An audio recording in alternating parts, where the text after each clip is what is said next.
"Sir, I'm sorry we don't have a table for you tonight."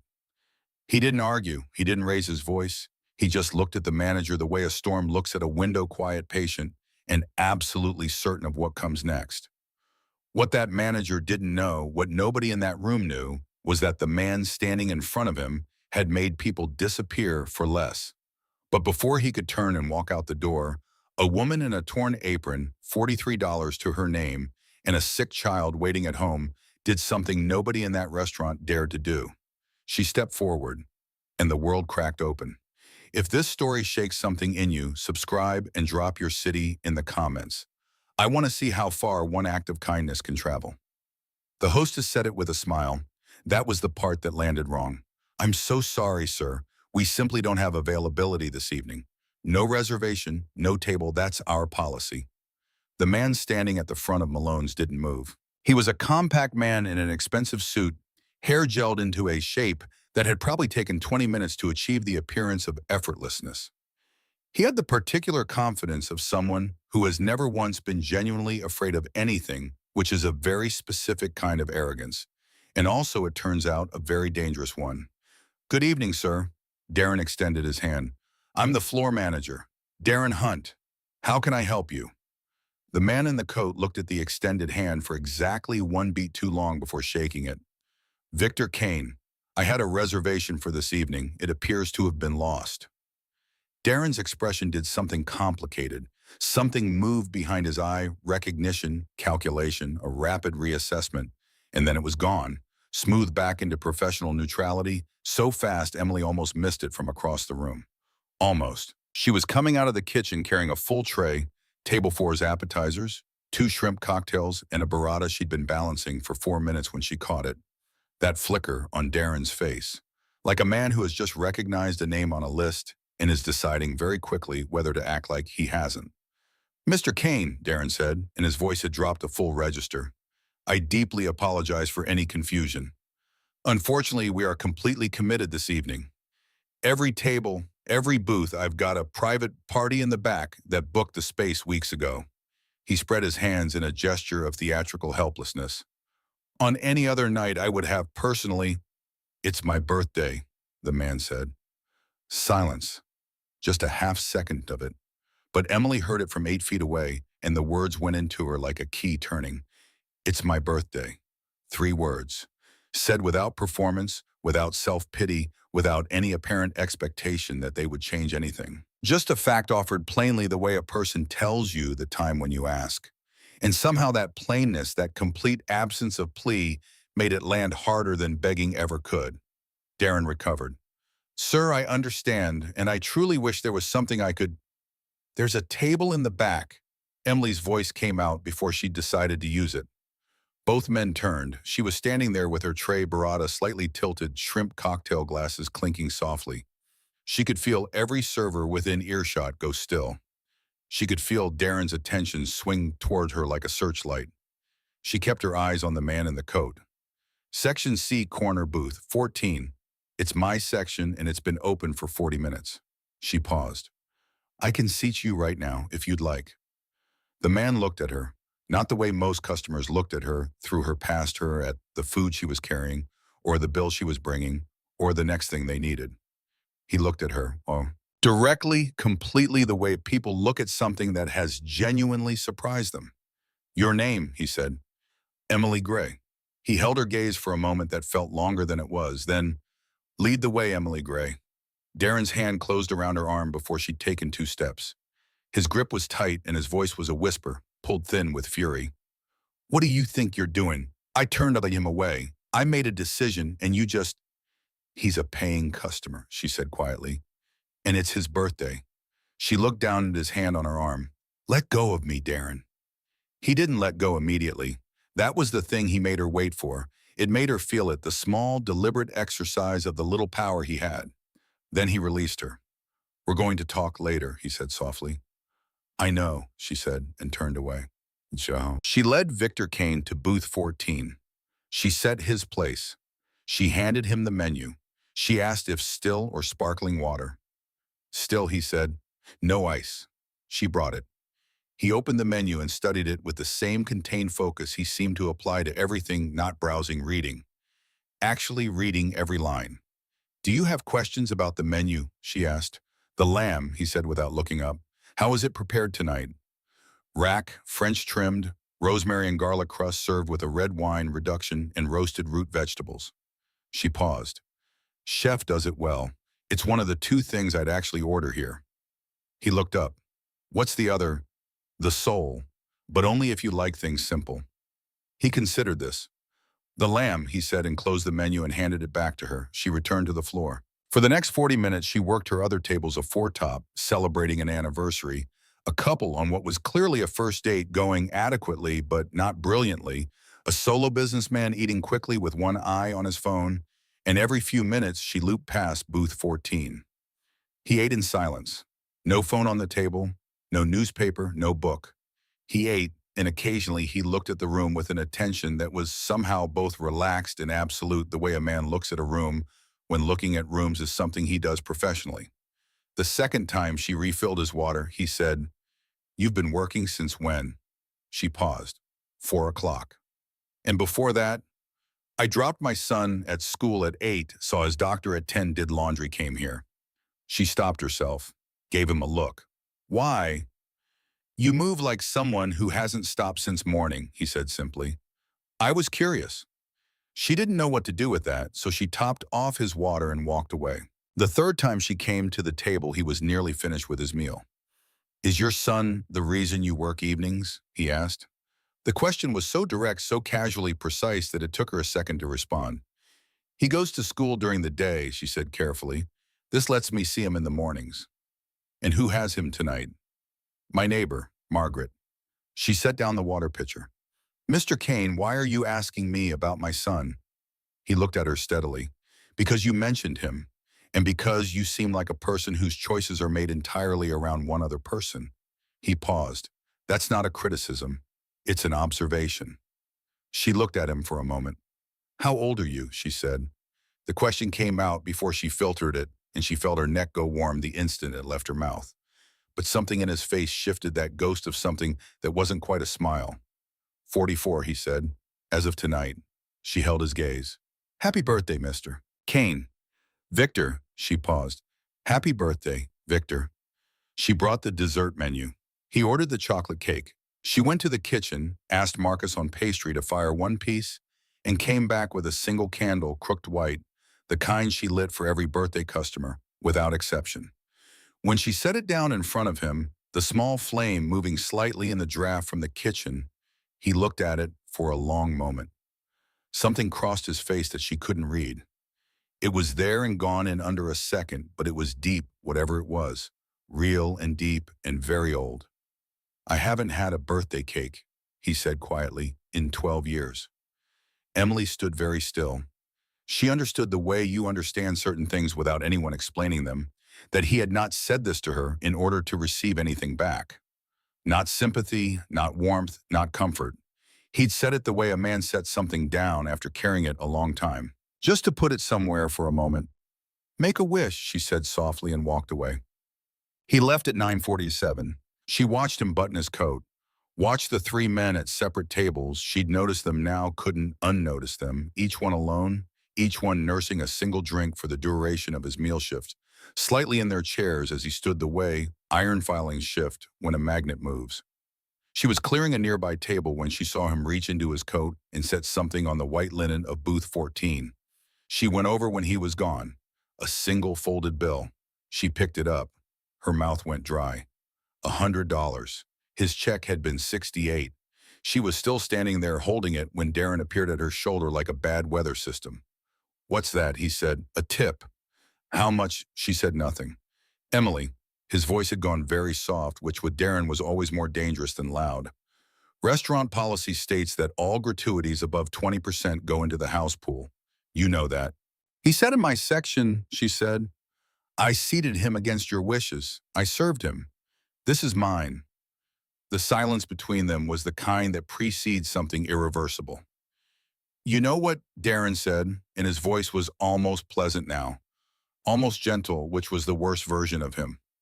"You're done for the night. Clock out." A pause, one beat calculated. And tomorrow don't come in. She looked at him. He met her eyes and held them with the absolute calm of a man who has just won something and knows it. She thought about Leo home with a fever that had broken today, finally after 3 days with Margaret, who she owed $60 she didn't fully have. She thought about the pediatrician's words at last week's appointment, the ones she hadn't told anyone yet, because saying them out loud made them real, and she wasn't ready for them to be real. She thought about the $43 in her account and the hole in her shoe, and the 4 years she'd given to this job, this floor, this section, and the fact that none of it, not one single year of it, had mattered to Darren Hunt for even 30 consecutive seconds tonight. Okay, she said. She clocked out. She got her coat and her bag from the back. She left through the service door into the cold and stood in the alley for a moment, her breath coming out in white clouds, and felt the thing that comes after adrenaline, that hollow, bone-deep exhaustion of a body that has been braced for impact and now has to figure out how to unclench. She'd just been fired. She'd known it was coming. She'd felt it building for weeks. But knowing doesn't help the way people say it does. Knowing just means you get to be afraid twice. She started walking. She was half a block from the subway entrance when she heard footsteps behind her, measured, deliberate, not hurrying, but closing the gap. She turned. The man was one of the three from the restaurant, wide through the chest, face that told a long story in very few words. He was holding an envelope. "Miss Gray," he said. Her heart went sideways. "Who are you? My name isn't important," he said, not unkindly. "Mr. Kane asked me to give you this." She looked at the envelope like it might be a living thing. He, he knew I'd be outside. "He knew you'd be fired," the man said, simply, factually, the way you tell someone the time. The cold on the back of her neck had nothing to do with February. She took the envelope. Inside a card, plain white, clean, precise handwriting, the kind that takes discipline to produce. "For what it cost you to be kind. VK."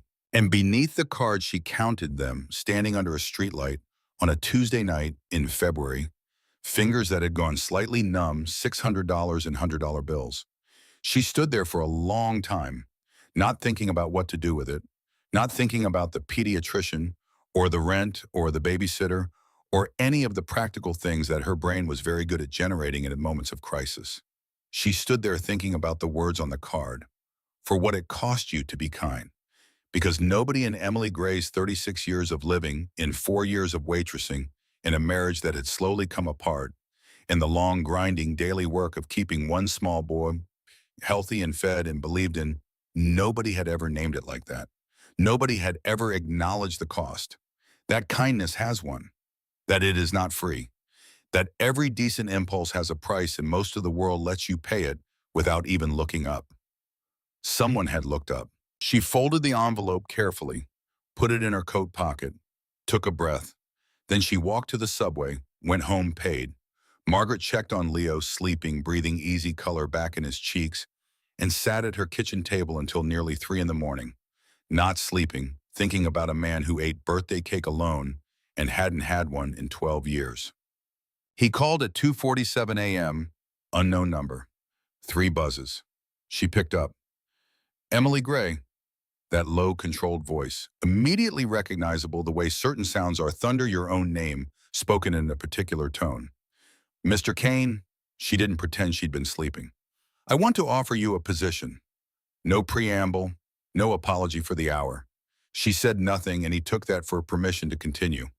"I have a private restaurant, members only, very small, very discreet. I need someone to run the floor, not manage paperwork, not oversee inventory. I need someone who understands what it means to make a person feel like they matter." A pause.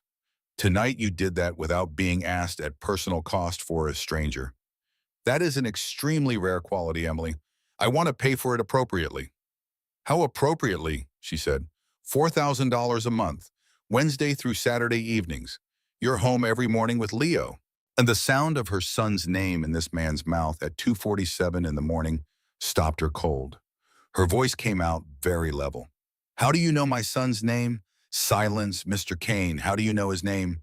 "I know a great many things," he said. "I know that his name is Leo, that he's 8 years old, that he's been running a fever for 3 days, and that the appointment last Tuesday produced a finding you haven't shared with anyone yet. A pause, and in the pause, something that might have been the closest he came to careful. I'm not telling you this to frighten you. I'm telling you because I want you to understand the kind of man you're considering working for. Awareness is not an option in my world. It is a survival skill. Every reasonable instinct Emily Gray possessed was screaming. She sat at her kitchen table and looked at the $600 and listened to every alarm going off inside her, and thought about Leo asleep in the next room with the color finally back in his face and the pediatrician's words that she had not said out loud yet. "What kind of work do you actually do?" she asked. "Not the restaurant. The other thing." A very long pause. "The kind he said that powerful people pay to keep quiet." "Are you dangerous?" she moaned. Yes, she appreciated that, the flatness of it. No performance, no reassurance, no attempt to soften it into something she could swallow more easily. Just yes. "Would working for you put my son in danger?" "No," he said. And that was equally flat, equally unadorned. "You have my word." "I don't know what your word is worth," she said. "No," he said. "You don't. That's the most honest thing either of us has said tonight." She was quiet for a moment. "Then I'll think about it." "Take 2 days," he said. "After that, the offer closes. Not as pressure as practicality. I need to know." She said she understood. She ended the call. She sat at her kitchen table until the gray pre-dawn light started coming through the window, and she looked at the $600, and she thought about what it cost to be kind, and she thought about what it cost to be afraid, and she thought about the difference between the two. And she thought, who is he really? And she thought, why do I feel like I've already decided? Today. 2 days later, she didn't wait for him to call. She found the number in her recent calls, dialed it at 8:15 in the morning while Leo ate cereal at the kitchen table behind her, and when he answered on the second ring, she said, "Before I give you my answer, I need you to answer me one thing honestly." "Go on," he said. "That night at the restaurant, you knew Darren was going to fire me before I walked him to that table, didn't you?" A silence. "Didn't you?" she said again. "Yes," he said. "So you let me do it anyway." "I couldn't have stopped you," he said, "and I didn't want to." She looked at Leo pushing cereal around his bowl with that particular concentrated expression, that private internal world that 8-year-olds carry around with them like a second heart. 4,000 a month, she said. 4,000 a month. Wednesday through Saturday.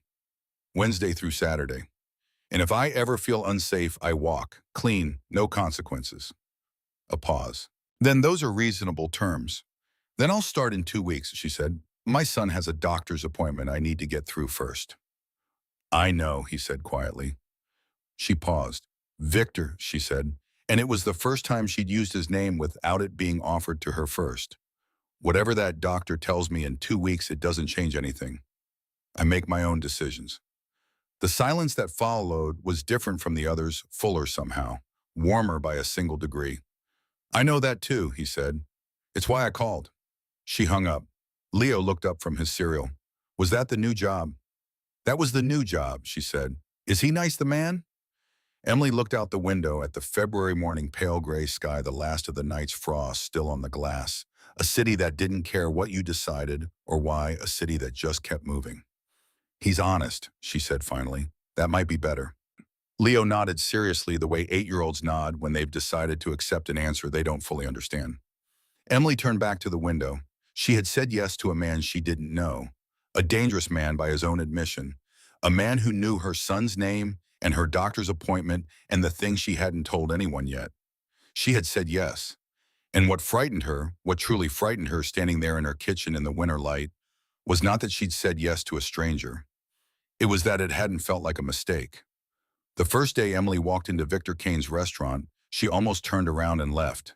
Not because of anything she saw, because of what she felt the moment she stepped through the unmarked door on West 47th Street, that specific shift in atmospheric pressure that happens when you cross from one world into another and your body registers the change before your brain catches up. The place had no sign, no name on the door, no menu in the window, no hostess stand visible from the street. A man she didn't recognize held the door open for her without being asked, and when she said she was expected, he simply stepped aside. He didn't ask her name. He already knew it. That should have unsettled her. It did unsettle her. She walked in anyway. The interior was small, 12 tables, maybe 14, with the kind of quiet that costs money to produce. Not silence exactly. More like the deliberate absence of noise, the way certain rooms are engineered to absorb sound rather than carry it. Every surface was dark wood or white linen. The lighting was low and warm and came from places she couldn't immediately identify. A man in his late 40s with silver at his temples, in the build of someone who had once been very large and was now precisely the size he intended to be, walked toward her from the back of the room. "Ms. Gray," he said, "I'm Sal. Mr. Kane asked me to show you the floor before service." "Where is he?" she said. "He'll join you at 6." She looked at her watch. It was 4:30. "Then show me the floor," she said. Sal showed her the floor. He walked her through the table assignments, the service protocols, the specific and non-negotiable preferences of 11 regular members whose names she was given on a single laminated card and told to memorize before the evening was over. No notes, no phone photos of the card.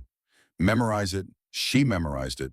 She'd always been good at that, holding information, organizing it, keeping it accessible under pressure. 4 years of waitressing at a place like Malone's, where Darren ran the floor like a stress test and short-staffed every weekend, had turned her memory into something close to a filing system. Names, preferences, allergies, the table that wobbled. If you leaned on the left side, the couple that always ordered the same thing but needed to feel like they'd made a decision. She carried all of it effortlessly, the way people carry skills they don't know they have until someone names them. Sal watched her go through the card twice and hand it back. "You're done," he said. "Table 3, Mr. Hargrove. Scotch neat before he sits, never asked. Doesn't eat red meat, but won't say so the kitchen needs to flag anything with beef stock in the sauce." She kept going. "Table 7, the Delacroix couple. They come every Thursday. He orders for both of them. She's allergic to shellfish. He knows, but he needs to be reminded because he forgets under stress, and he is always under stress." Table 9. "Okay," Sal said. He almost smiled. "Okay, you're done." Victor arrived at 6 exactly.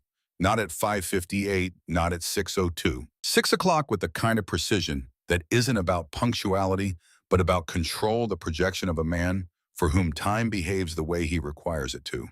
He came through the same unmarked door, shed his coat without breaking stride, and crossed the floor toward her. He was wearing a dark suit tonight, no tie, the top button of his shirt open, fractionally less armor than the man she'd met at Malone's, though the quality of his stillness was identical. "Emily," he said. "Victor," she said. He looked at her for a moment, the way she was coming to recognize that direct, complete attention, nothing held back and nothing performed. "How was the briefing?" "Sal is thorough," she said. "I appreciate that." "Any questions?" "One." She met his eyes. "The laminated card, 11 members. 3 of them have protection details that are supposed to stay outside, but last Thursday one of them came in and sat at the bar." She paused.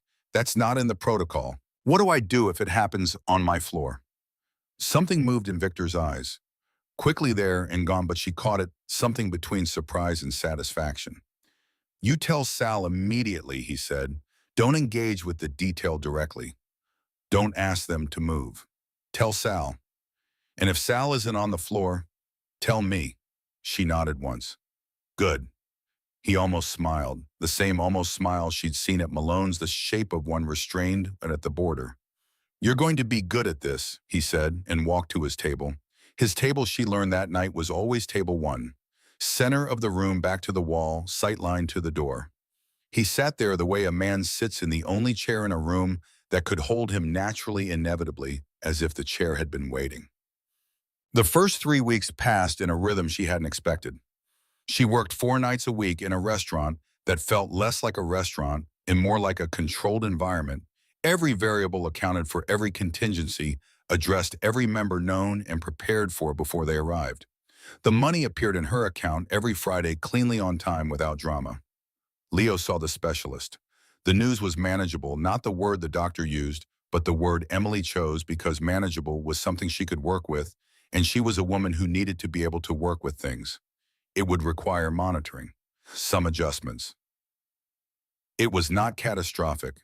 She sat in the parking lot of the medical building for 22 minutes after the appointment and let herself feel what she felt, and then she drove home and made Leo his favorite dinner and didn't say a word about any of it. That Friday, Victor appeared at her shoulder at the end of service while she was resetting table 6.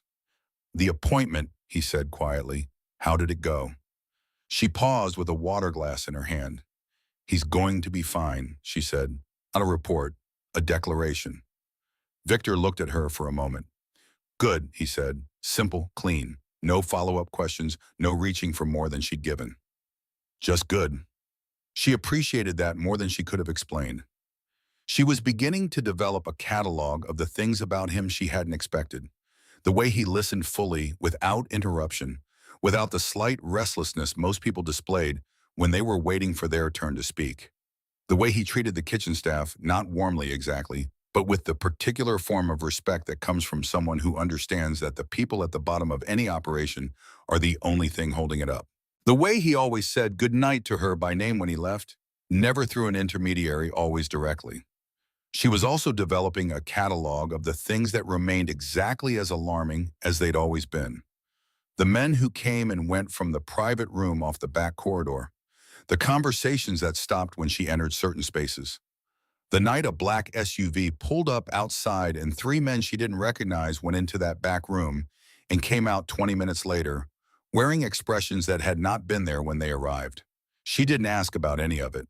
She'd agreed to discretion. She understood the terms, but she watched. She always watched.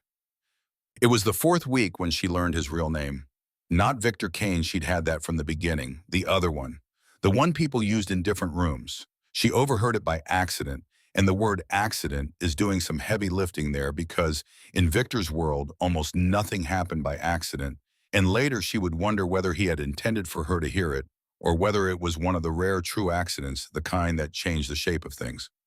She was carrying a tray past the half-open door of the back corridor when she heard a voice she didn't recognize, older graveled speaking, in a tone that suggested the speaker was not accustomed to being contradicted. "Moretti, us," the voice said, "this arrangement with the woman is a mistake." She stopped. The tray in her hands was perfectly steady. She was exceptionally good at keeping things steady. "She's a floor manager." Victor's voice, level, uninflected. "She's a civilian. She has no idea what she's walking around in the middle of, and when she figures it out, she won't be a problem," Victor said. "You don't know that. You met her 3 weeks ago over a piece of birthday cake." "I said she won't be a problem." Not louder, just slower. The kind of slower that is more absolute than loud. A silence. Then, "The Castillos are asking questions about the 47th Street location, about who runs your floor. If they, I'll handle the Castillos." "Victor, I said I'll handle it." Emily walked away from the door, quietly, perfectly steady. She set the tray down at table 3, smiled at Mr. Hargrove, refreshed his scotch, and spent the remaining 40 minutes of service performing her job with the focused competence that had become her signature on this floor. Inside, her mind was doing something that felt less like thinking and more like architecture, rapidly constructing the shape of what she'd just heard, laying it out, measuring the distances. Moretti. Not Kane, Moretti. She'd grown up in this city. You didn't grow up in New York and never hear that name. The Castillos were asking about her.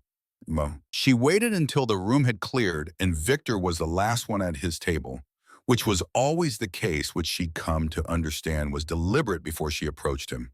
She set down the final water refill she'd never stopped making as a pretext and said quietly, "Your real name is Moretti." He went very still. Not the way a man goes still when he's been caught, the way a man goes still when he's making a decision. "Yes," he said. She looked at him. "Lorenzo Moretti. People who know me call me Victor, or Enzo." He paused. "Very few people know both." "The Castillos," she said. "Who are they?" The quality of his stillness changed, sharpened. "You were in the hallway," he said, not a question. "I was doing my job," she said. "You have a half-open door on a corridor I use 6 times a night." He looked at her for a long moment. Something was moving behind his eyes again, that rapid, invisible calculation. "Sit down," he said. She sat. "The Castillos," he said carefully, "are a family from Miami who have spent the last 18 months attempting to expand their operation into territory that belongs to me. They have not been successful." He paused. They are currently looking for leverage, something to use. And they think I might be that, she said. He didn't answer. He didn't need to. Emily sat across from one of the most powerful criminals in New York, a fact that was no longer theoretical, no longer something she could file under, concerning but manageable, and felt the ground shift under everything she'd thought she understood about the last 4 weeks. You knew this when you hired me, she said. I knew it was a possibility, he said. That's not the same as telling me. No, he said, it isn't. She looked at her hands on the table, then at him. Is Leo safe? Yes, immediately. No pause, no calculation, just the word delivered with a directness that was the closest thing to rawness she'd ever heard from him.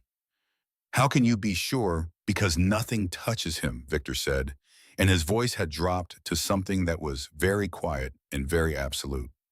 I have had people watching your building since the night I left Malone's. Your son has not been unprotected for a single day since then. The cold that moved through her was different this time. Not fear, something more complex. You've had people watching my building, she repeated slowly. Yes. Since before you hired me. Yes, she stood up. She pushed back the chair and stood and looked at him and said nothing for a moment because she was deciding very quickly and very carefully what the truth of this moment actually was. He had put a net around her son without telling her. That was one way to read it. He had put a net around her son before she even knew to ask for one. That was another. I need you to tell me, she said, her voice very level, every single thing I am in the middle of. Not what you decide I need to know. Everything. He looked at her. Sit down, he said again, quieter this time. She sat, and he told her. It took 40 minutes. She didn't interrupt. She listened the way she'd learned to listen on this floor, completely retaining everything, filing each piece in relation to every other piece. The Moretti organization, 11 years. The Eastern Seaboard operation, the scope of it, the structure, the agreement he'd held with 6 other families that had kept the peace for nearly a decade. The Castillos, Miami, aggressive, young, and reckless in the specific way of people who had acquired power faster than wisdom, who had broken that agreement 8 months ago, and were now pushing north looking for a crack. The crack they'd found was not a person. It was a perception. Someone inside the other 5 families had begun circulating a story that Victor Cain Lorenzo Moretti was losing his edge, that he was distracted, sentimental, that a woman had walked into his world, a civilian, ordinary, vulnerable, and instead of recognizing the exposure she represented, he'd hired her and brought her into his most private space. They're going to use me to make you look weak, Emily said. They're going to try, he said. What does that mean in practice? He looked at her steadily. It means that in the next few weeks, someone is going to approach you. Not violently, not overtly. It will look like a coincidence, a friendly face, an offer of some kind, possibly involving Leo's medical situation, because they'll have found out about it. Her jaw tightened. And they'll be watching to see how you respond, he continued, and more importantly, watching to see how I respond to you being approached. So I'm bait, she said. You're a variable, he said. There's a difference. Not from where I'm sitting. He held her gaze. What would you like to do, Emily? The question surprised her. Not the words, the genuine quality of it. He was actually asking. Not managing her, not redirecting her, not telling her what was going to happen and packaging it as a choice. Asking. She thought about Leo, about the medical appointments still ahead, the monitoring, the adjustments required. She thought about $4,000 a month and what it meant in practical terms for her son's care. She thought about the pediatrician's options that had opened when money was no longer the reason to rule them out. She thought about the man sitting across from her who had put a net around her son before she knew to ask and had then sat in this chair and told her the truth. I want to know what to do if they approach me, she said. Something in his face changed. Subtle, but she caught it, the very slight release of a tension she hadn't known he was carrying. You listen, he said. You don't commit to anything. You don't react. And you call me immediately after. Not Sal, me, he said, directly. She nodded. All right. She stood, picked up the empty water glasses from the table. Then she paused. Victor, he looked up. Whatever this is, the situation, the Castillos, the people watching the building. She paused. I'm not fragile. Don't manage what you tell me. I made a decision with incomplete information, and I'm still here. Give me complete information from now on, and I'll make better decisions." He looked at her for a long moment. "Yes," he said. "Not of course or certainly or any of the reflexive reassurances people reach for. Just yes." She nodded once and walked back to the floor, to him. The approach came 11 days later. It was a Saturday, the floor was full, service was smooth, everything running the way she'd spent 4 weeks calibrating it to run. She was moving through the room when the hostess at the door flagged her with a look, not alarm, something more careful than that. Uncertainty. Emily crossed to the door. The woman standing in the entrance was in her mid-30s, well-dressed, with a warm smile that had been practiced until it looked easy. She had dark hair and sharp eyes, and the kind of composure that comes from professionalism rather than calm. "I'm sorry," Emily said. "This is a members-only establishment. Do you have a membership card?" "I don't," the woman said pleasantly. "I'm here to see you, actually. Emily Gray." Emily kept her expression neutral. Her pulse did not. "Do we know each other?" "Not yet." The woman offered her card, clean white, a name Emily didn't recognize, a number. "I work for a private family foundation. We fund medical research, specifically pediatric cases. We heard about your son's situation, and we'd love to have a conversation about how we might be able to help." She paused, and her smile stayed warm, and her eyes stayed sharp, and Emily felt it, the thing underneath the offer, the architecture of it, the way it had been built to feel like generosity. "You don't have to decide anything tonight. Just take my card. Think about it." Emily looked at the card. She thought about Leo. She thought about what Victor had said. It will look like a coincidence, a friendly face, an offer of some kind, possibly involving Leo's medical situation. She looked at the woman and smiled, not warmly but completely, the kind of smile that gives nothing away. "Thank you," she said, and took the card. "I'll be in touch." The woman left. Emily held the card at her side, walked to the back of the room, and sent Victor a text with 3 words. "It just happened." His reply came in under 90 seconds. Not a text, a call. "Are you all right?" he said. "Yes," she said. She was good, professional. "I almost believed it." "Almost," he said. "Almost," she confirmed. A brief silence. She could hear something in it, something coiled, controlled, waiting. "Stay on the floor," he said. "Finish service. Don't speak to anyone about this. I'll be there in 30 minutes. "Victor." 30 minutes, he said. And then before she could respond, something she hadn't heard from him before. Quieter. Direct in a different way. "You did exactly right." She stood in the back corridor of his restaurant with a card from a woman who didn't work for any foundation, and she thought about the 11 days since she'd sat across from him and asked for the truth, and she thought about what it meant that his first question had been, "Are you all right?" And she felt something she didn't have a clean word for, not safety exactly, not certainty, but something in that family. She straightened her jacket, put the card in her pocket, and walked back out to the floor. Service had 6 tables still running. 3 bottles needed to be opened. Mr. Hargrove at table 3 was signaling for his second scotch. She went to work. Victor arrived in 26 minutes.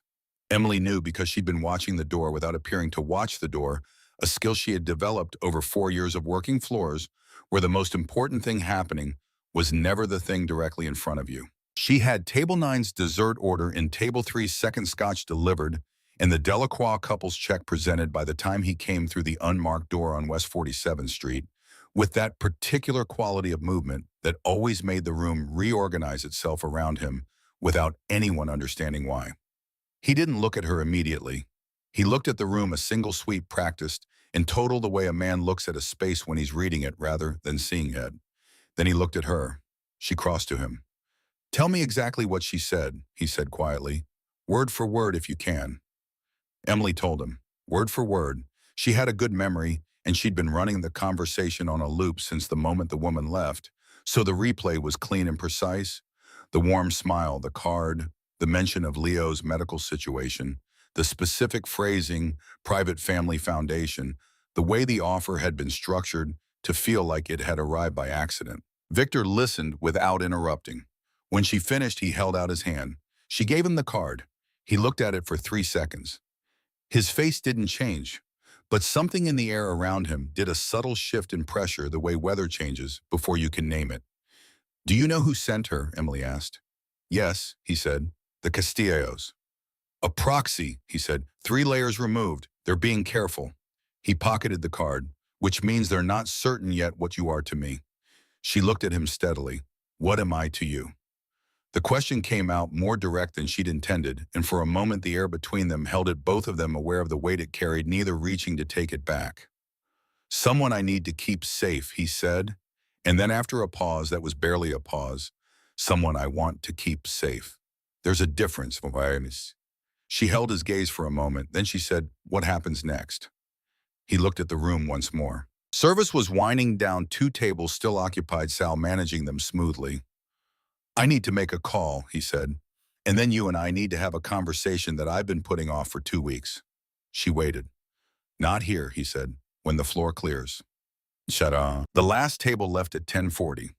Sal closed out the register, said goodnight without ceremony, and was gone by 10:50. The 2 men who were never introduced but were always present, the ones who stood at angles that covered every entrance, stepped outside. Victor was at table 1. He'd poured 2 glasses of wine without asking which, she noted, and filed and decided not to comment on. She sat. He looked at her across the table with that complete unperformative attention. Then he said, the woman who approached you tonight works for a man named Rafael Castillo. He's 31 years old and he inherited his father's operation 2 years ago when his father had a stroke.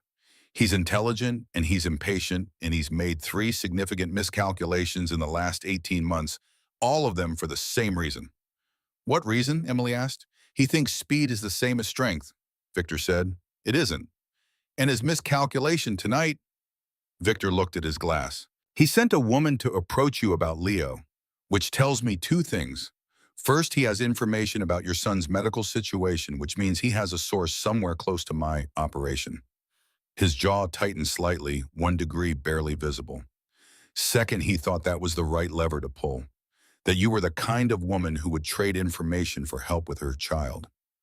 Emily's hands were still on the table. He was wrong. He was wrong, Victor confirmed. But the fact that he tried tells me he's moving faster than I anticipated, which means I have less time than I planned. She watched him. Less time for what? He was quiet for a moment. To resolve this before it reaches you directly. Victor. She said his name the way she'd learned to say it clearly, without softening it, the way you say the name of someone you intend to be taken seriously by. I told you 2 weeks ago. Complete information. He looked at her. Rafael Castillo is going to make a move on my operation, he said. Within the next 30 days, my best estimate. He's been building toward it for months, positioning people, acquiring debts, applying pressure to the other families to stay neutral when it happens. A pause. He's going to try to take the 47th Street location first. It's the most visible part of what I do that isn't purely shadow. Taking it would be symbolic. Symbolic how?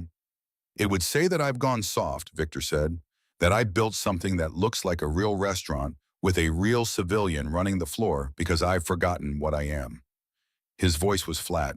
It would be a message to everyone watching that Lorenzo Moretti is no longer someone to calculate around. Emily sat with that for a moment. Are you, she said. He looked at her. Someone to calculate around, she said. The silence lasted long enough to have a texture. Yes, he said quietly. But I'm also something I wasn't 2 months ago. And Rafael Castillo has correctly identified that, even if he's wrong about what it means. She felt something move in her chest. Careful, careful, she told herself. Because this man was dangerous and she was not a fool, and she had a son at home. But she felt it nonetheless. What do you need from me? She said. He seemed surprised by the question. Or not surprised, exactly, moved by it in some way he wasn't going to show completely. Nothing that puts you at risk, he said. That's not what I asked. He looked at her for a long moment. I need you to keep doing exactly what you're doing.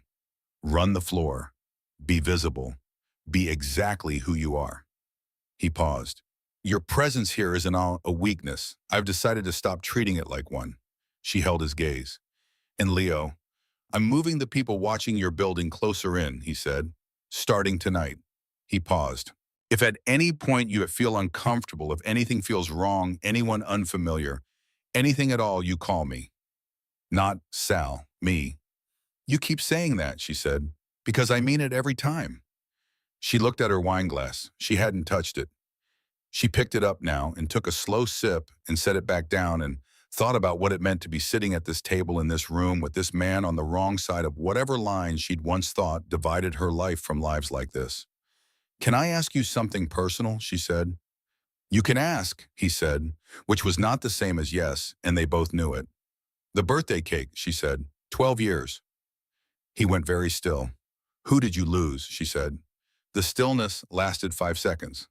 10. She didn't rush it. My wife, he said finally. Elena. She died 12 years ago, March. She was the one who always, he stopped, started again. We had a tradition. She made the cake herself, every year. She was a terrible baker. Something shifted in his face, something old and real and rarely visible. She burned it every single time and decorated it like she hadn't and pretended it was perfect, and I always ate 2 pieces. Emily said nothing. She understood that certain things required the presence of a listener rather than a response. After she died, he said, I never had another one. He looked at his glass. It seemed, he paused, unnecessary. And then a waitress you'd never met put a crooked candle in a piece of chocolate cake, Emily said quietly. He looked at her. Yes, he said, just that, just yes, bum. She drove home at 11:30 thinking about Elena Moretti, who burned birthday cakes and decorated them anyway, in about a 12-year silence that had been broken by a single white candle in a restaurant on West 47th Street, and about the specific cruelty of grief, how it doesn't diminish so much as it goes underground, running beneath the surface of everything invisible until something small and ordinary trips the wire. She thought about all of this, and she thought about the woman with the card and the warm smile that didn't reach her eyes, and Rafael Castillo, who was 31 years old and moving fast and wrong in the way of people who had never really lost anything yet. She parked, went upstairs, checked on Leo. He was asleep. His breathing was even. His color was good. She stood in the doorway of his room for a moment, the way she always did, taking inventory, reassuring herself of the fact of him that he was here and whole and safe. She thought about the men Victor had stationed outside her building. She'd looked for them on her way in and hadn't found them, which she supposed was the point. She went to bed. She didn't sleep for a long time. The next morning, Leo said a man had smiled at him outside the school gate. Emily's coffee cup stopped halfway to her mouth. What man, she said. Her voice was even. She was very good at even. I don't know. I didn't know him. Leo was eating toast unbothered the way 8-year-olds are unbothered by things that stop their mother's hearts. He was tall. He just kind of smiled and then walked away. It was weird. Did he say anything to you, Wisha? No, he just smiled. She put the coffee cup down.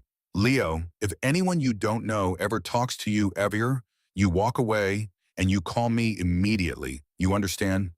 He looked at her with those serious eyes that always caught her off guard, too old for his face, too aware. Is something wrong, Mom? Nothing's wrong, she said. I just need you to promise me.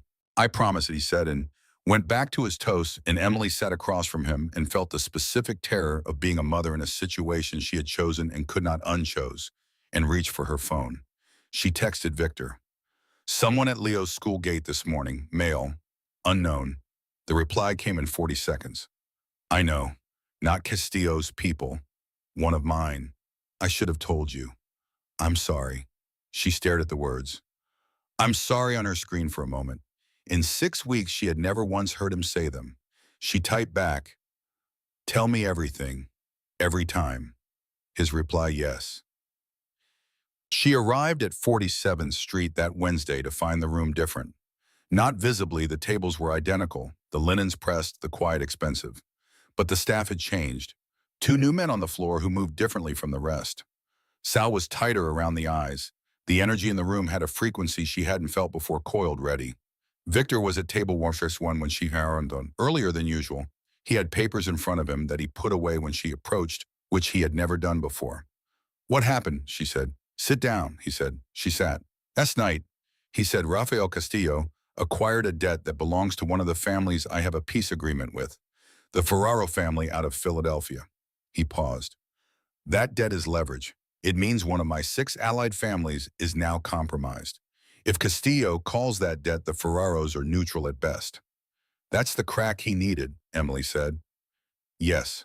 How long have you known? Since 2 this morning, he said. She looked at him. Victor, how long until he moves? Days, he said, not weeks. She sat with that word days and felt it land in her chest with the specific weight of a thing that is real and close and no longer theoretical. What do you need me to do? She said. I need you to not come in this Thursday, he said. She went very still. No, he looked at her. You don't get to sideline me, she said. We had a deal. I walk if I feel unsafe, I decide that, not you. Emily, do you feel unsafe in this room right now? She said. He paused. No. Then I'm coming in Thursday. He looked at her for a long moment, and she could see him deciding which she was learning to read the way she read everything, the slight movement behind his eyes, the set of his jaw. All right, he said finally. Thank you, she said, and meant it as what it was, not gratitude exactly, but the acknowledgement of a choice correctly made. He nodded once. Then, there's something else. She waited. Darren Hunt, he said. Your former manager at Malone's. That was not a name she'd expected in this room. What about him? He's been in contact with Rafael Castillo's people for 3 weeks, Victor said, providing information. About you specifically, your schedule, your address, Leo's school. The cold that went through her was absolute. Darren, she said, not a question. More like testing the name against this new information and watching it fit. He was approached the week after you were fired, Victor said. He was angry. It didn't take much.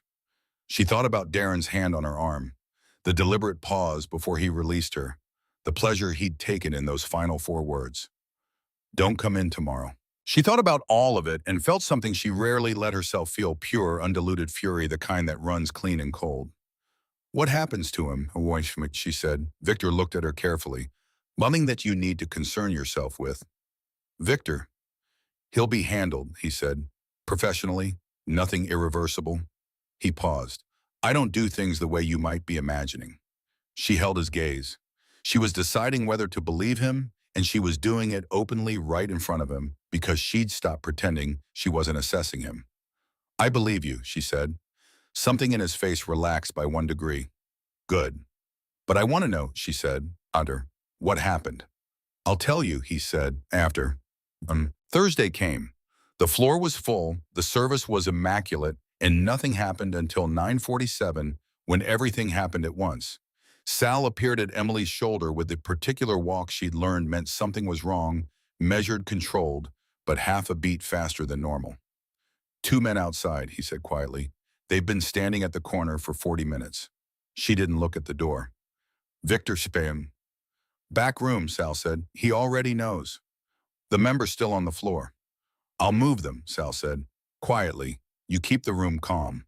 She nodded. She went back to the floor, smiled at table 7, checked on table 3's dessert, moved through the room with the same ease and attention she brought to every service, and felt adrenaline running clean and cold through her whole body without letting it touch her face. 9:52. Victor emerged from the back corridor. He crossed to table 1, sat, and looked at her from across the room. She went to him. Talk to me, she said. They're not moving, he said. They're watching, testing what we do when we know we're being watched. He looked at her steadily. So we do nothing. And if they come in, they won't, he said. Not tonight. Tonight is reconnaissance. A pause. Tonight is Rafael Castillo seeing whether Lorenzo Moretti flinches.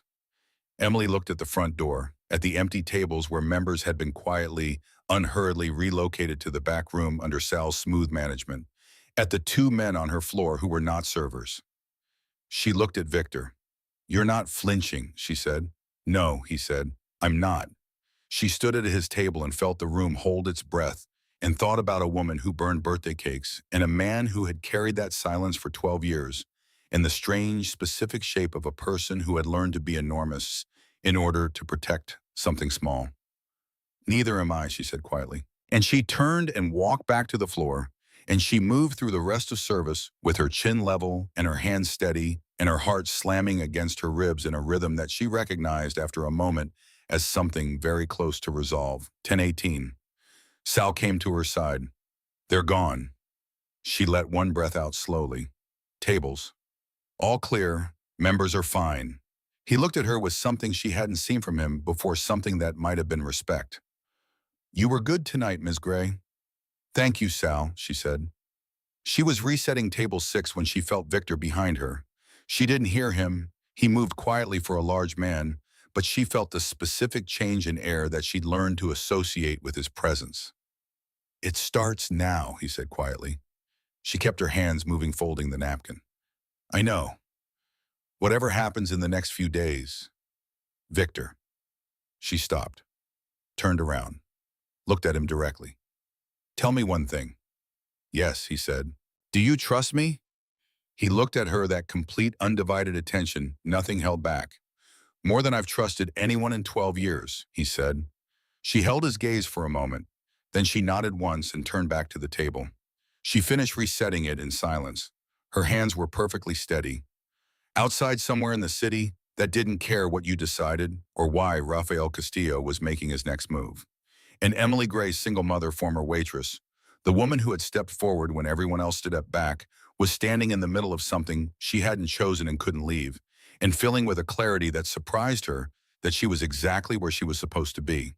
The call came at 6:14 in the morning. Emily was already awake. She'd been awake since 4, which was becoming a pattern she didn't love, but had stopped fighting. She was sitting at her kitchen table with coffee that had gone lukewarm when her phone lit up with Victor's name, and something about the hour made her stomach drop before she even answered. There's been a development, he said. She put the coffee down. Tell me. Last night, Rafael Castillo called the Ferraro debt. A pause. The Ferraros are out. As of this morning, I have 5 allied families instead of 6, and the one I lost was the one with the most presence in the Northeast corridor. She absorbed that. So he has his crack. He has his crack, Victor confirmed. He's going to move within 48 hours. My intelligence on this is solid. What does moving mean specifically?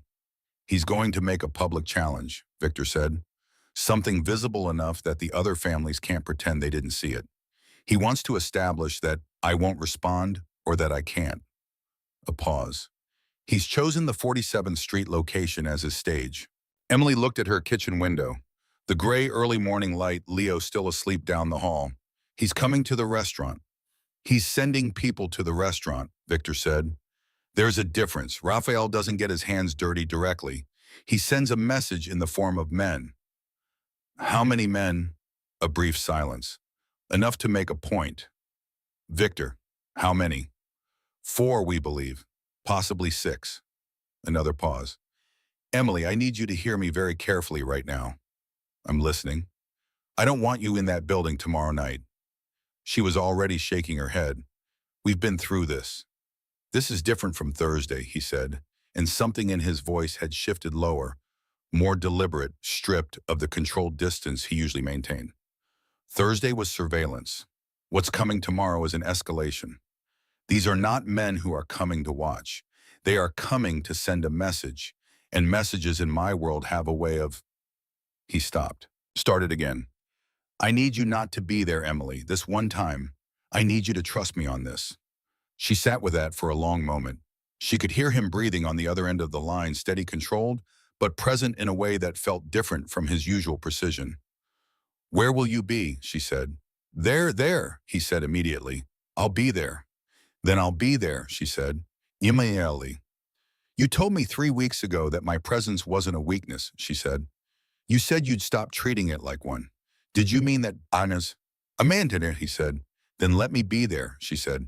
Not in the line of anything, in the back behind the floor out of the way. But there. She paused. I'm not going to sit in my apartment waiting for a phone call. I can't do that. It's not who I am. The silence that followed was the kind that meant he was deciding, genuinely deciding, not managing. The kitchen, he said finally. You stay in the kitchen.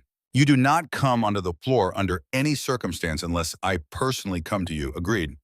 Agreed, she said. And Leo, he's going to Margaret's tomorrow after school, she said. I've already arranged it. A pause, then quietly, you arranged that before I called. I arranged it last night, she said, after service. Another silence, warmer than the others by a degree she was beginning to know how to measure. All right, he said, be there by 4. Come in through the service entrance on 46th. I know the entrance, she said. I know you do, he said. And then before she could respond, Emily, thank you. She didn't know exactly what he was thanking her for staying, for trusting him, for being perhaps the only person in his life who engaged with him as though the weight he carried was something she was willing to stand next to rather than run from. See you at 4, she said and hung up. She sat at her kitchen table for a long time after that, watching the morning come through the window, thinking about 48 hours and the specific courage required to walk towards something rather than away from it. She dropped Leo at school at 7:53, kissed him on the top of his head, watched him disappear through the front doors, and stood on the sidewalk for a moment with her hands in her coat pockets and her face turned into the cold morning air. A man she didn't know was standing 20 feet away, leaning against a railing, reading something on his phone. He looked up at her for 1 second, not obviously just a flicker, and then looked back at his phone. Victor's. She understood the language now. She gave a small nod in his direction and walked to her car. The day moved the way days move when something large is waiting at the end of them, too fast in some hours, unbearably slow in others. She cleaned the apartment. She called the pediatrician's office about Leo's next monitoring appointment. She made him his favorite dinner early, sat across from him at the kitchen table while he ate and told her about his day. Something about a history project, something about his friend Danny who had said something funny at lunch, and she listened completely, the way she always tried to listen to him, storing every detail. You're being weird, Leo said. I'm not being weird, she said. You have that face, he said. What face? The one where you're thinking about something and pretending you're not. She looked at her son, 8 years old, too perceptive for anyone's comfort with his father's eyes, and her stubbornness, and something entirely his own underneath both. I'm fine, baby, she said. Eat your dinner. He ate his dinner. He watched her with those old eyes for another moment, and then let it go, which was its own form of grace. She drove him to Margaret's at 6:30. Margaret met them at the door, gave instantly a look that was 3 parts concern and 1 part the particular resignation of a woman who had seen enough of life not to ask questions she didn't want answered, and took Leo's overnight bag without a word. Mom, Leo said at the door. She turned. He was standing in Margaret's doorway, backpack still on, looking at her with the specific focus of a child who has decided to say something true. Come home, he said. Her throat tightened. Always, she said. Always Leo. He nodded. He believed her. She needed him to believe her, and she needed that belief to be earned. And those two things together were the reason she had to walk into that building at 4 o'clock tomorrow and not away from it. She drove home. She didn't sleep. 4 o'clock the next day, she came through the service entrance on 46th Street and found Sal waiting for her in the corridor. He looked different. Leaner somehow, though nothing about him had physically changed. Focused in a way that pared him down to his essential elements. Mr. Kane's in the back, Sal said. He wants to see you first. How's the floor? Closed for the evening, Sal said. Members were notified this morning. Private event. He paused. No civilians in the building tonight except you. She absorbed that. How many of Victor's people? 8, Sal said. Positioned. He looked at her steadily. You understand what tonight is? Yes, she said. Then you understand why you stay in the kitchen. I understand why he wants me to, she said. Let's go. Victor was in the back office, a room she'd been in twice before, small and spare a desk and 4 chairs, and nothing decorative except a framed photograph she'd noticed both times and never asked about. A woman, dark hair, a smile that looked like it had been caught rather than posed. He was standing when she came in, jacket off, sleeves rolled to the forearm, which was the most undone she'd ever seen him, and it did something to the room, made it feel more real somehow. More human. He looked at her when she walked in, and something in his face did what it sometimes did, that very small involuntary release of something held. You look like you didn't sleep, he said. Neither do you, she said. He almost smiled. No. She sat in one of the chairs without being invited, to which she'd long since stopped waiting for. He sat across from her.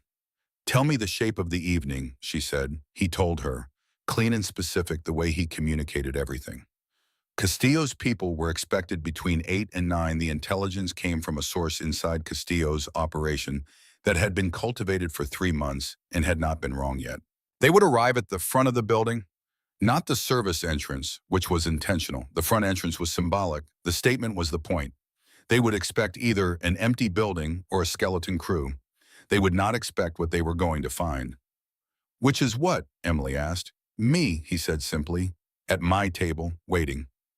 She looked at him. That's the whole plan. You just sit there. The most powerful thing a man in my position can do, Victor said, is not move when someone expects him to run. He paused. Rafael Castillo has built his entire gambit on the belief that I've gone soft, that I've built something I can't afford to lose, something that's made me careful in the wrong direction. He looked at her steadily. The answer to that is to be exactly where he expects me, not to be doing exactly what I've always done. And if his people don't respond well to that, she said, they'll respond, he said. That's what my 8 people are for. She looked at the photograph on the wall. Elena Moretti, who burned birthday cakes. She looked back at Victor. Has it been worth it? She said. All of this, 11 years of it. He was quiet for a long moment.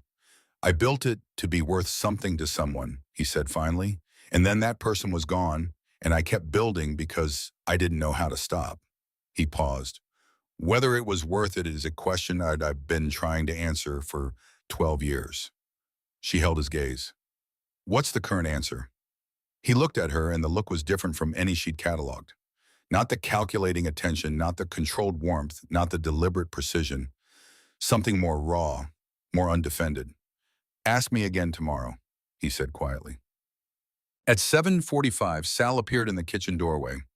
They're early, he said. Emily's head came up. How early? 15 minutes out. Victor's at his table. Sal looked at her. Stay here. I know, she said. Sal left. The kitchen was empty, no chefs, no prep staff, nothing but stainless steel and silence, and the low hum of refrigeration units. Emily stood at the prep counter and listened to the building and felt her heart beating in her ears. She could hear faintly the front door opening. Voices. She couldn't make out words, just the shape of them, the particular cadence of men who had come to deliver something rather than receive it. Then Victor's voice. Calm. Unhurried. She couldn't hear the words, but she knew the rhythm, that slow, certain delivery, the verbal equivalent of not moving when someone expects you to run. Silence. More voices. One of them louder than the others, younger sounding, with an edge that suggested someone performing confidence rather than possessing it. Then a sound she couldn't immediately identify, something physical, brief, controlled. Then nothing. Then footsteps. She was moving toward the kitchen door before she'd consciously decided to, and she stopped herself with her hand on the frame and stood there breathing and staying exactly where she'd promised to stay. The footsteps came toward her. Sal appeared in the doorway. He looked entirely unchanged, same controlled expression, same level eyes, which told her that whatever had happened on the floor had gone the way it was supposed to go. It's done, he said. Victor. Fine. Sal paused. He'd like you to come to the floor. She walked out of the kitchen and into the dining room and found Victor standing at table 1 with his jacket back on and his hands at his sides. 3 of his people were moving efficiently through the room in ways she didn't look at directly. 2 men she didn't recognize were seated in chairs near the front entrance, seated in a way that was clearly not voluntary, though they were unharmed. Victor looked at her across the room. She crossed to him. Are you hurt? She said. No, he said. She looked at the 2 men by the door. Who are they? The message, he said. Raphael sent 6. These 2 I've kept. The others have returned to Raphael with a message of my own. What message? That Lorenzo Moretti does not flinch, he said, and that anyone who believes otherwise will find themselves very quickly corrected. She looked at him. Is it over? He was quiet for a moment that was not a reassuring moment. This part is over, he said carefully. She understood what that meant. He'll come back harder. He'll think about coming back harder, Victor said. And while he's thinking, I'll be finishing something I started 3 days ago that should remove his ability to do so. She looked at him. The Ferraro debt. He met her eyes. I've been in conversation with Marco Ferraro for 72 hours. Rafael Castillo bought a debt. I've bought the man who held it. He paused. The Ferraros are back. She stared at him. You've had this in motion the whole time. Yes. While Raphael thought he was tightening the noose, He was handing me the rope, Victor said. Yes. Something moved through her complicated layered, not simple at all. Admiration and unease in the same breath, which was, she was learning the particular emotional register of knowing this man. You could have told me, she said. I couldn't risk it moving before I was ready, he said. If anything had signaled that I knew about the Ferraro acquisition before I was supposed to, he stopped. I'm telling you now. She looked at him steadily. She thought about 48 hours of not sleeping and Leo's face in Margaret's doorway and come home and the $600 on her kitchen table on a cold February night that felt like another life. What happens now, she said. Now, Victor said, I make 3 phone calls. And then Rafael Castillo learns what happens when you mistake someone's humanity for their weakness. She said nothing for a moment. Then, what was the message, the one you sent back with the 4 men? He looked at her. He seemed to be deciding how much to translate, not out of deception, but the way bilingual people decide how much to translate when some things don't cross cleanly between languages. I told them, he said, that the woman on my floor is not leverage. She is not a vulnerability. She is not a crack in anything. He paused. I told them that anyone who touches her, looks at her with intent, or speaks her name in the wrong room will learn very personally why I have held this territory for 11 years. Emily held very still. You said that, she said, to men from the Castillo organization. Yes. That's Victor, that's a declaration. That's you putting, I know what it is, he said, and his voice was quiet and completely sure. I know exactly what it is. She looked at him for a long time, the man who had eaten birthday cake alone for 12 years, the man who moved like weather and spoke like locked doors and had put a net around her son before she knew to ask for one. That was a risk, she said, saying that. Yes, he said, it was. She understood. Saying it publicly, declaring her untouchable in the language of his world was not just protection. It was a statement of value. And in the world, Victor Kane moved through statements of value you had consequences. Are you sure, she said, about what you're declaring? He looked at her across the white linen of table 1 in the restaurant he'd built in the shadow of everything he was, and he said, I've been sure since a woman in a worn apron told me to make a wish. Duh. The 3 calls took 40 minutes. Emily sat at table 7 and listened to the building settle around her and thought about all of it, the shape of the last 8 weeks, the way one decision compounds into the next until you look back and can no longer find the original choice under the weight of everything that followed it. She heard Victor's voice from the back office, low and controlled, doing the thing he did, moving the world a few degrees in the direction he needed it to face. She couldn't make out words. She didn't try. Sal brought her a cup of coffee without being asked. He set it down in front of her and stood there for a moment. He hasn't brought anyone into this building in 3 years, Sal said, not looking at her, looking at the middle distance. Not like this, not into the actual operation. She wrapped her hands around the cup. I know. He trusts almost no one, Sal said. In this business, that's a survival strategy. He paused. But there are things that survival strategies cost you. She looked at him. He was still looking at the middle distance, and she understood that he wasn't exactly talking to her. He was saying something he needed to say in a room where someone might hear it. He's a good man, Sal said quietly, under all of it. I've known him 22 years, and I know what he is under the rest of it. He finally looked at her. Elena knew it too. She was the only person who could. He stopped. I shouldn't. No, Emily said gently. Go ahead. Sal was quiet for a moment. She could make him laugh, he said. Real laughing. Not the kind he does for rooms, the kind that gets away from you. He looked at the photograph on the wall of the office visible through the open door. I hadn't heard that laugh in 12 years. A pause. Until about 3 weeks ago. Emily looked at her coffee cup. She didn't say anything. Some things are true and complete without any addition from the listener. Victor came out of the office at 9:40. He walked to the table, looked at Sal, and Sal stood and walked away with the competence of a man who had spent 22 years reading a room correctly. Victor sat across from Emily. Castillo, she said. The Ferraros called him directly 20 minutes ago, Victor said. They've realigned. 3 of the other families have made contact in the last hour to reaffirm our agreements. He paused. Rafael Castillo went from having a crack to having nothing in the span of one evening. He's not going to accept that quietly, she said. No, Victor said. But accepting it loudly is also not an option for him. Not now. Moving on me right now with the families watching and he has leverage or she gone. He shook his head slightly. He'd be finished inside 6 months. He knows that. So he waits, Emily said. He waits, Victor confirmed. And so do I. And we see who does it better. He looked at her. My guess is that I'm more practiced. She almost smiled. It was the closest thing to dry humor she'd heard from him, and it caught her slightly off guard. That sounds almost like a joke, she said. It was almost a joke, he said. She looked at him across the table. The coffee was warm in her hands. The building was quiet. The two men who had been sitting by the front entrance were gone. She hadn't noticed them leave, which she supposed was also the point. Tell me something, she said. He looked at her. The night at Malone's, she said, when Darren turned you away, were you actually going to leave before I stepped in?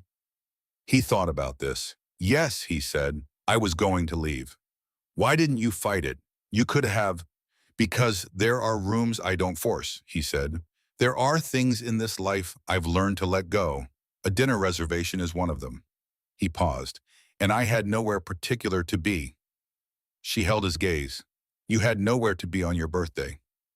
No, he said quietly. She stopped. Lonely, he said.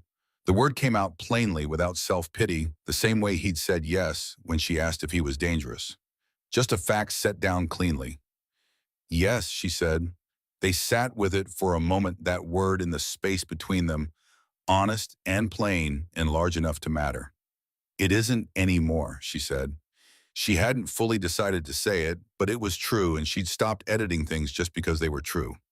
Whatever this is, it isn't nothing. You know that. He looked at her steadily. I know that. And I have a son, she said. Leo is not a background detail. He is the whole foreground. Anyone who is part of my life is part of his, and that can't be.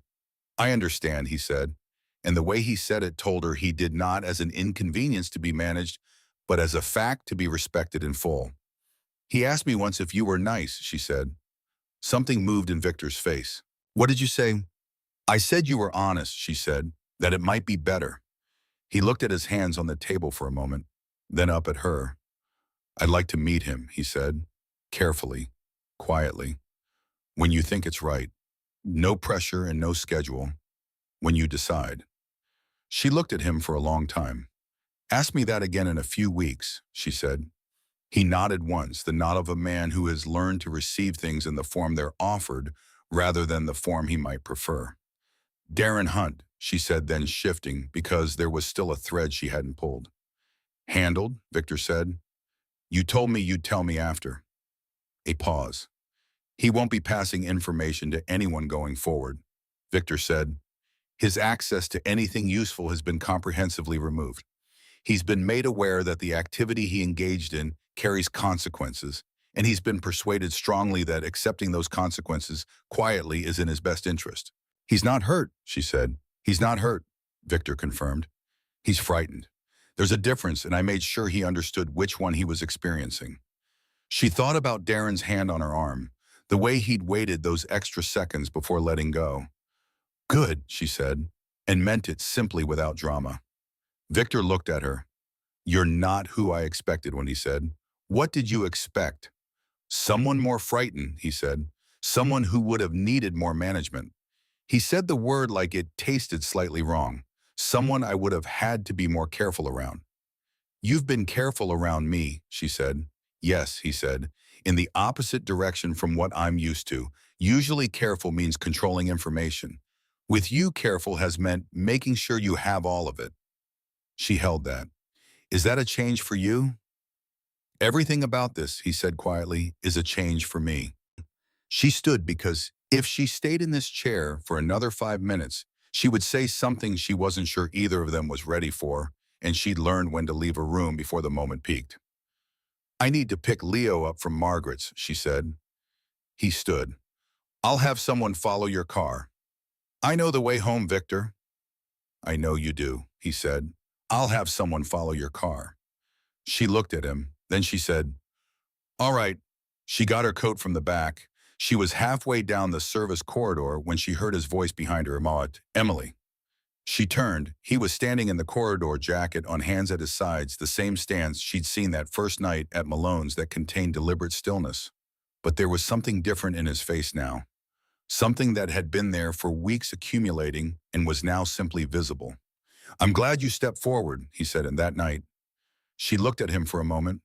So am I, she said. She turned and walked out the service door into the cold night air, and behind her in the building on West 47th Street with no name on the door, Lorenzo Moretti. Victor Kane stood in an empty corridor and looked at the space where she had been and felt something he had not felt in 12 years, move through him like thaw. 3 weeks passed. Not quietly, nothing in Emily's life had been quiet since February, but with a different quality of tension. Less like a wire pulled to breaking, and more like the moment after a storm when the air is still charged, but the worst has moved through. Rafael Castillo had gone silent. Victor's sources confirmed he was still in the city, still operational, still watching, but watching from a distance, recalculating, doing the thing Victor had predicted, waiting to see who did it better. Victor was better at waiting, that much was clear. What was less clear, what Emily spent those 3 weeks turning over in the back of her mind while she ran the floor and drove Leo to his appointments and stood at her kitchen window drinking coffee that went cold, was the question of what came next. Not for the Castillo situation, for the other thing. The thing that had been accumulating between her and Victor since the night he'd stood in a corridor and said, I'm glad you stepped forward, and she'd said, so am I, and walked out into the cold before either of them could make it into something they couldn't take back. She hadn't taken it back. Neither had he. They just carried it carefully, deliberately, the way you carry something valuable when you're not yet certain of the ground beneath your feet. The floor between them had shifted in small, specific ways. He started arriving earlier on the nights she worked, not dramatically early. Not in a way that announced itself just 15 or 20 minutes before he used to, which meant he was at his table when she arrived, and they had time before service that hadn't existed before. They use that time the way two people use unexpected time when they've stopped but pretending they don't want it talking.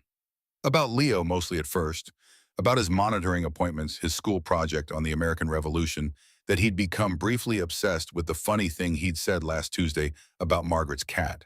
Victor listened to all of it the way he listened to everything, completely retaining it, asking follow-up questions the following week that proved he'd filed every detail.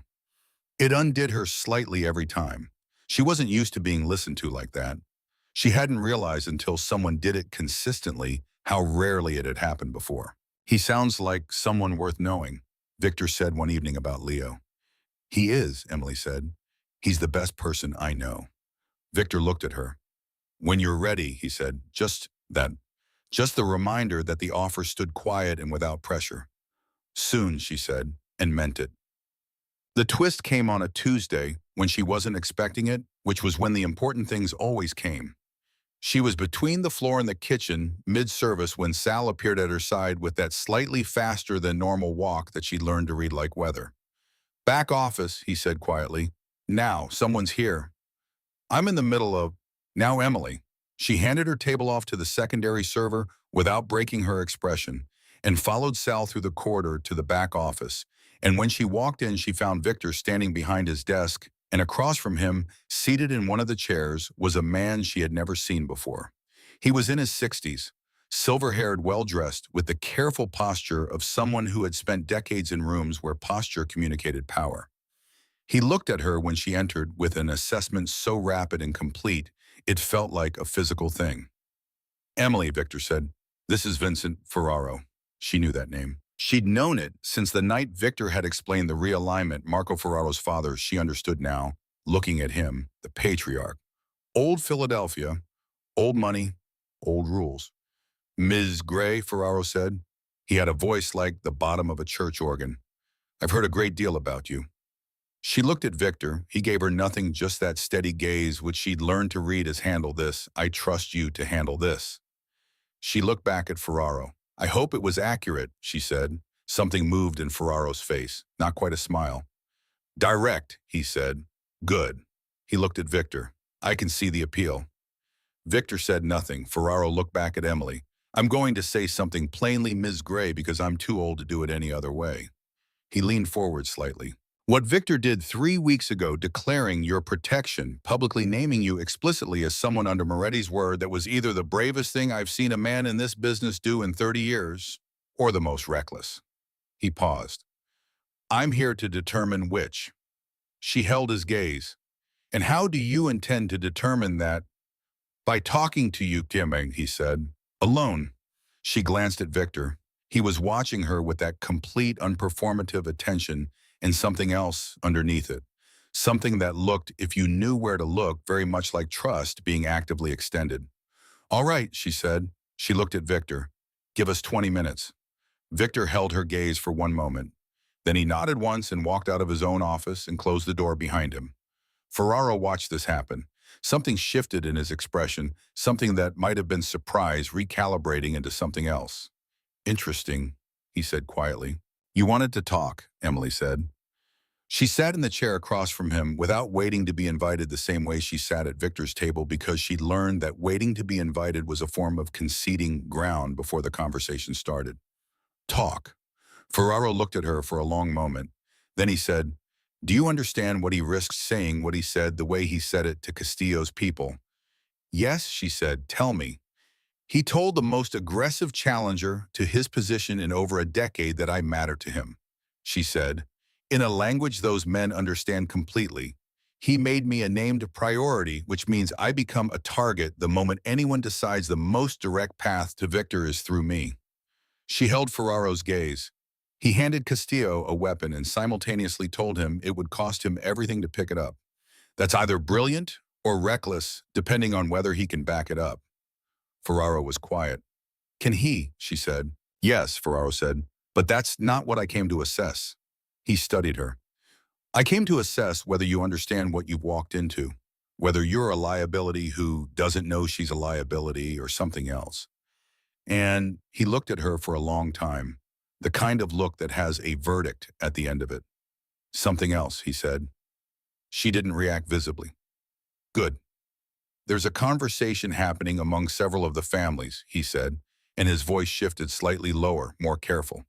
About Victor, about the fact that he's changed. Some of them see it as weakness. Others, he paused, others see it as the first time in 12 years that Lorenzo Moretti has had something worth protecting again. And they believe a man with something worth protecting fights differently than a man with nothing to lose. Emily said nothing. She was listening the way she'd learned to listen in this world, completely filing everything, hearing what was underneath as much as what was said. They believe, Ferraro continued, that you may have made him stronger, not weaker. She absorbed that. Why are you telling me this? Because you should know the weight of what you're carrying, he said simply, in case you hadn't fully felt it yet. She had felt it. She'd been feeling it for weeks in the particular way of someone who has stepped into a current and is only now understanding its depth. Mr. Ferraro, she said, did Victor ask you to come here and say this to me? A pause. No. Did he know you were coming? He knew I requested the meeting, Ferraro said. He didn't know why. She looked at her hands for a moment, then up. Then why, she said. Why come? What is this to you? Ferraro was quiet for long enough that she thought he might not answer. Then Elena Moretti was my goddaughter, he said. Everything in the room went still. I held him together after, Ferraro said, and his voice had dropped to something that was entirely unguarded, something that belonged to a different conversation. Older one held in rooms she'd never been in. The months after she died. I sat across from that man, and I watched him make a choice to keep going, to hold the operation to be what he'd built himself to be, and I watched what it cost him to make it. He paused. I swore I'd tell him if I ever saw him have a reason to make a different choice. Emily looked at him. He doesn't need me to tell him, Ferraro said quietly. He knows, but I wanted to see you for myself. He stood. He was taller than she'd registered. I wanted to know if you were worth what he's risking. She stood too. And Vincent Ferraro, 63 years old, patriarch of the Philadelphia family man who had held the peace for 30 years, looked at Emily Gray, single mother, former waitress, $43 in a checking account 4 months ago, and said yes. He left without ceremony. She stood in Victor's office for a moment after the door closed, looking at the photograph on the wall. Elena's smile caught rather than posed. I know, she said quietly to no one in particular, or perhaps to someone very particular. I'll take care of him. She opened the office door and found Victor in the corridor, leaning against the wall with his arms at his sides waiting. Well, he said, he loved her very much, Emily said. Your wife. Something moved across Victor's face, old and deep and very real. Yes, he said. He did. He loves you too, she said, in the way of people who don't say it. Victor looked at her. He didn't respond to that, which was its own response, the acknowledgement of something true that didn't need addition. He said I was worth it, she said. What you're risking. I know you are, Victor said. You knew before he came, she said. I knew before he came. She looked at him in the corridor of the building with no name on the door, 6 weeks since a birthday cake with a crooked candle, and she said, bring Leo to the park on Saturday. There's 3 blocks from my apartment. He goes there Saturday mornings, 9 o'clock. Victor went very still. He likes the chess tables, she said. He doesn't know how to play, but he likes watching. If you happen to know how to play, I know how to play, Victor said, quietly, almost carefully the way you speak around something you're afraid of disturbing. 9 o'clock, she said. Don't be late. He nodded once, slow and definite. She went back to the floor. Saturday morning was cold and bright, the particular quality of early spring light that makes everything look freshly built. Emily walked to the park with Leo at 8:55, his hand in hers, his breath making small clouds, talking about something she wasn't fully tracking because her attention was already at the chess tables. Victor was already there. 8:58. He was sitting at one of the stone tables in a dark coat, not in his restaurant clothes, more casual, which on him still looked like a deliberate choice, but less armored. He was looking at the chessboard someone had left set up on the table, and he was alone, and from 20 feet away, Emily could see in the set of his shoulders something she hadn't seen before. He was nervous. Lorenzo Moretti, who had stared down Rafael Castillo's men without blinking, who had held the eastern seaboard for 11 years, who moved like weather and spoke like locked doors, he was nervous about meeting an 8-year-old, and the sight of it cracked something open in Emily's chest that she didn't immediately have a word for. Leo saw him first. Is that him? Yes, Emily said. Leo studied the man at the chess table with a 8-year-old directness. He's big. He is. Does he know we're coming? He does.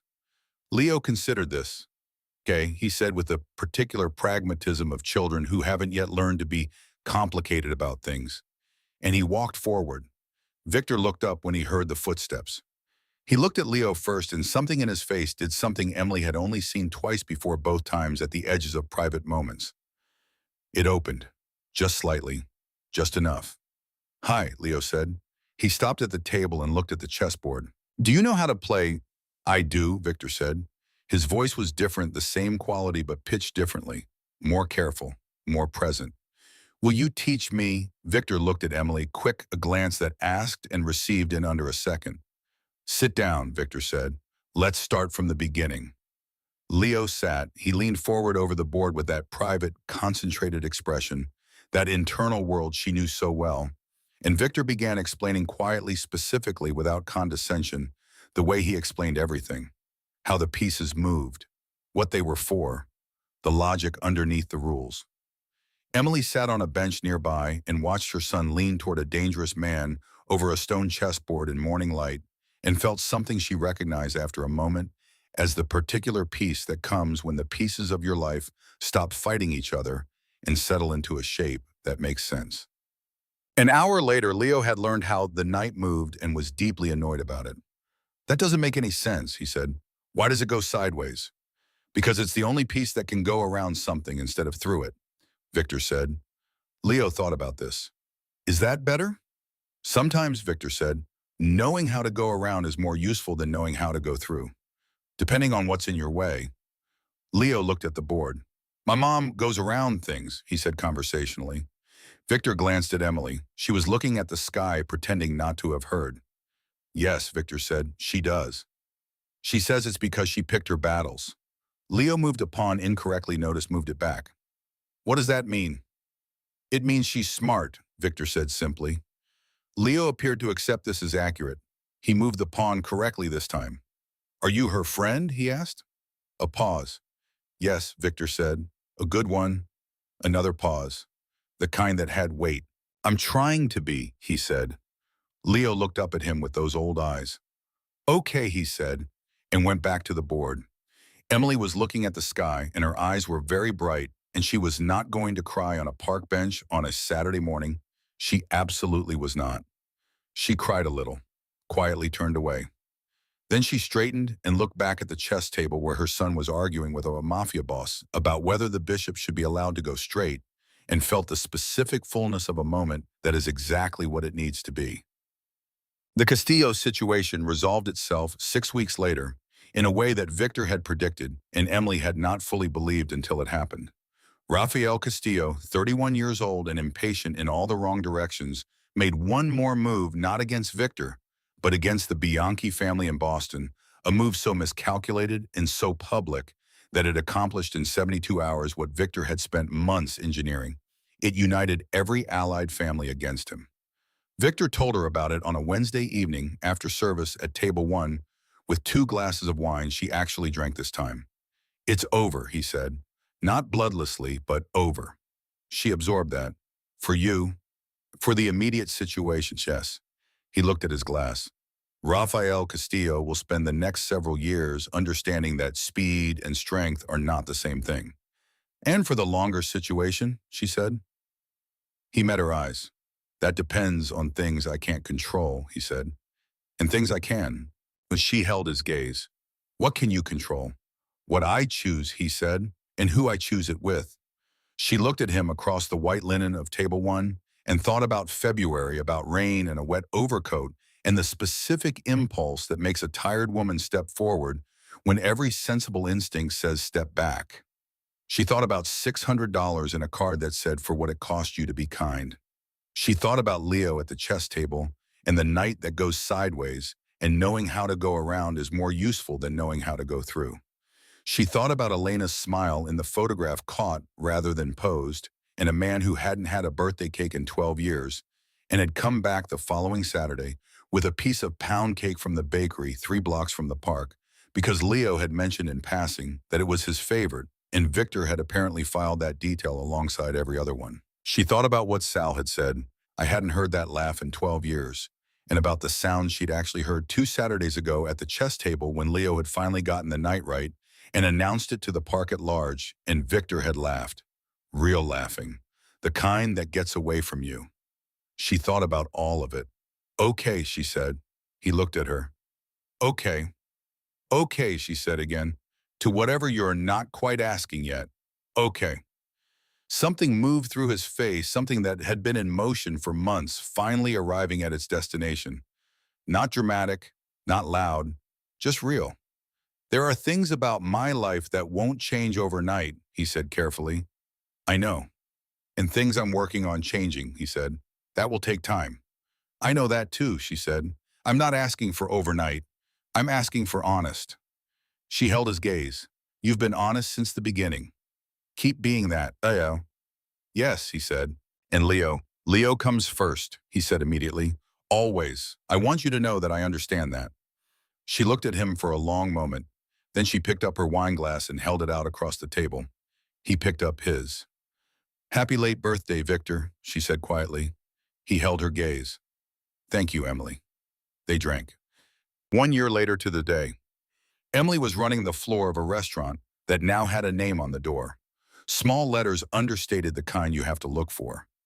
It had been Victor's idea and her choice of name, which felt right to both of them and required no further explanation. Leo was 9. His monitoring appointments had settled into a routine that his specialist described as encouraging, a word Emily had decided to treat it as the gift it was. He had learned chess properly, now not just the knight all of it, and beat Victor approximately 1 game in 5, which Victor accepted with a graciousness that Emily suspected was only partly genuine and found completely endearing. Victor was at Table 1. He was always at Table 1, back to the wall, sightline to the door. Some things don't change and shouldn't. But he looked different than the man who had stood at a Malone's hostess stand in a wet overcoat and said, "It's my birthday," to a woman with a tight professional smile and nothing behind it. He looked like a man who had somewhere to be. Sal was at the bar. He caught Emily's eye across the room and gave her the particular look she'd come to recognize as the closest he came to expressing something he couldn't say in front of the room. Satisfaction, quiet and private. The look of a man who has waited 22 years for something to resolve correctly and is now watching it do so. She brought the cake at 9 o'clock. One candle, white, slightly crooked. She always chose the crooked one. She set it down in front of Victor, and he looked at it the way he looked at it the first time, that moment of stillness, that old and real and deep thing moving across his face, except this time, it didn't close. This time, it stayed open. Make a wish, she said. He looked up at her, and then he did something she'd only seen fragments of before: the ghost, the shape, the almost. He smiled. Actually smiled, the kind that gets away from you, the kind that changes the whole geography of a face. I already got it, he said. She looked at him across a birthday candle in a restaurant that had their fingerprints all over it, his money and her vision and Leo's handprint in wet concrete in the kitchen doorway that Victor had insisted on keeping when the contractor wanted to redo the floor. She looked at this man, dangerous and honest and lonely for 12 years and not lonely now, and she thought about a rainy Tuesday in February when she'd been too tired to be smart and too decent to stay quiet, and had stepped forward when every sensible voice said step back. And she thought, that's the whole story right there. You step forward. The rest follows. Blow it out, she said softly, before the wax drips. He blew it out. The smoke curled upward and disappeared, and the room was warm, and her son was at the corner table doing homework with the focused intensity he brought to everything, and the man she had chosen, who had chosen her first on a cold night when she hadn't known to notice, reached across the table and took her hand. He held it the way he held everything, deliberately, completely, with the full intention of not letting go. And Emily Gray, who had once stood on a sidewalk in the February cold with $600 in a stranger's handwriting, telling her that kindness had a cost, Emily Gray held on right back, because it did have a cost, and this was what it bought.